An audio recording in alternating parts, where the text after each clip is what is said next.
Well, a Central Florida man found himself handcuffed and locked up in jail. Yeah, but he is not a criminal. Instead, he's a victim of identity theft. News 6 investigator Mike DeForest has been digging into this arrest. He joins us now in the studio. And Mike, how did an innocent man wind up in jail? Well, Ginger, the simple answer is that a longtime criminal stole his identity. But my investigation has found that law enforcement missed multiple opportunities to confirm the two men's identities, which led to the wrong one going to jail. During Bike Week, Daytona Beach police stopped this man for a minor traffic infraction. That's when officers discovered an arrest warrant.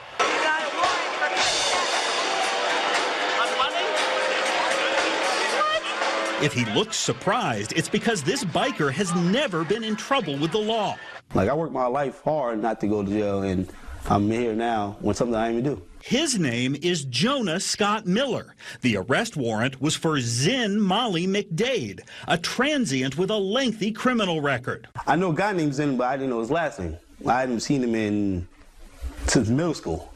As News 6 discovered, the warrant was for that childhood friend who Miller says he hasn't spoken with in nearly 20 years. Hey, you got a lot of aliases, and I need to verify.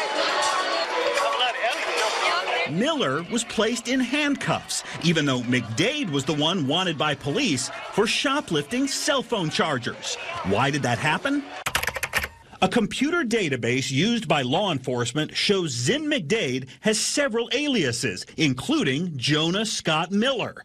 How did the names get linked together? News 6 may have uncovered the answer. Last year, McDade was caught trespassing at this 7-Eleven in Cocoa Beach.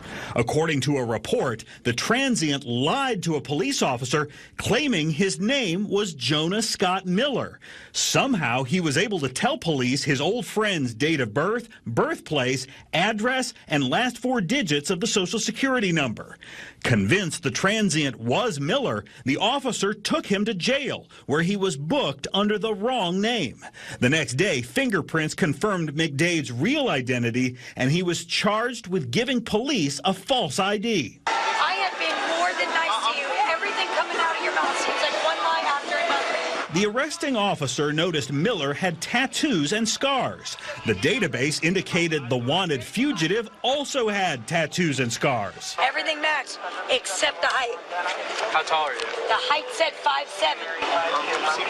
Despite being much taller than the person listed on the warrant, police took Miller to jail, where he was locked up for more than 12 hours. It was hell. It was hell. It was horrible. It was horrible. Miller was released the next afternoon when fingerprints confirmed he was not McDade. What kind of apologies did you get? None. Nope.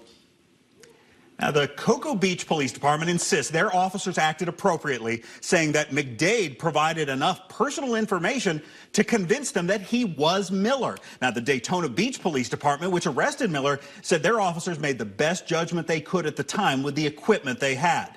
Volusia County Jail representatives said they could not release Miller until all of the verification steps were complete. Holy cow. Wow. I need a drink of water just watching that story. It is more than water. Oh, my. Okay, so if we find ourselves in this situation, how can we avoid becoming a victim of identity theft and having something like this happen? Well, you may not know that you're the victim of identity theft, but there are ways to correct something like this. The Florida Department of Law Enforcement does work with identity theft victims to try to get their personal information removed from someone else's criminal history file.